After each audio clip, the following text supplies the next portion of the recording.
You've seen them, right? These incredibly complex, beautiful patterns that just appear in fields? For years, they've had people scratching their heads. But what if they're more than just art? Today, we're diving into a theory about one of the most famous patterns ever discovered. And trust me, it's a wild ride. I mean, that's the real question, isn't it? Who or what is creating these giant, perfect designs, usually in the dead of night, and then just vanishing? No witnesses, no footprints, nothing. And this isn't some rare thing. The source material we're looking at says a new crop circle pops up almost every single week somewhere on Earth. They're just there one morning, fully formed, and the complexity is honestly mind-blowing.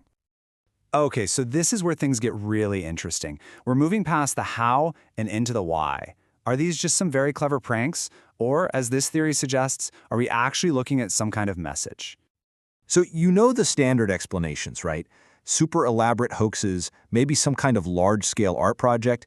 But this theory, it goes way beyond that. It suggests these patterns are actually complex math, basically messages or downloads designed to speak directly to our subconscious, bypassing our everyday thinking. Now, to back up this incredible idea, the source zeroes in on one specific case that is just bonkers. The story starts with something that was hidden for centuries, deep under a lake out in Oregon. For literally hundreds of years, nobody knew this was there because it was covered in water. Then, in the summer of 1990, the whole lake in a place called Mickey Basin just dried up. And one afternoon, an Air Force pilot, Bill Miller, is flying over and spots something on the dry lake bed that just shouldn't be there. And what he saw wasn't just some random doodle. It was a geoglyph, a massive design carved into the earth. And when you look at the scale and the precision of it, well, that's when a strange discovery turns into a nearly impossible puzzle. So first, let's just try to wrap our heads around the size of this thing. The design is a symbol called the Shri Yantra, and it covered almost a full square kilometer. That's like a quarter mile on each side. A huge, perfect pattern just sitting there in the middle of nowhere. And get this, it wasn't just drawn in the dirt. The lines were carved 4 inches deep.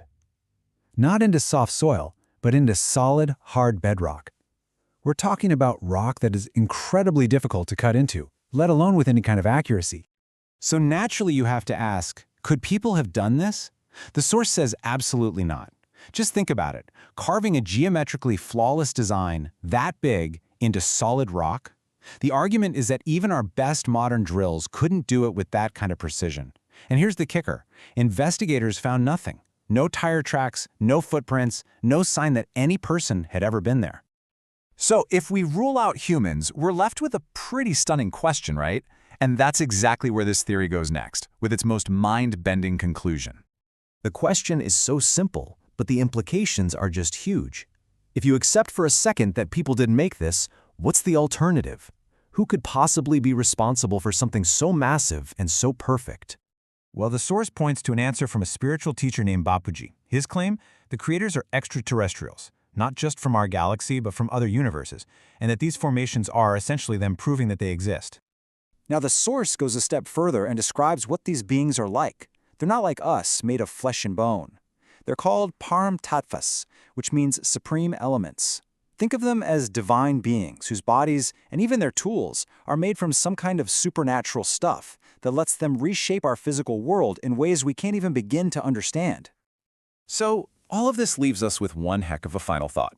Whether you're looking at the Shri Yantra in Oregon or a brand new pattern in a field somewhere else, could these be more than just puzzles? Could we be getting messages written in a language we just haven't figured out how to read yet?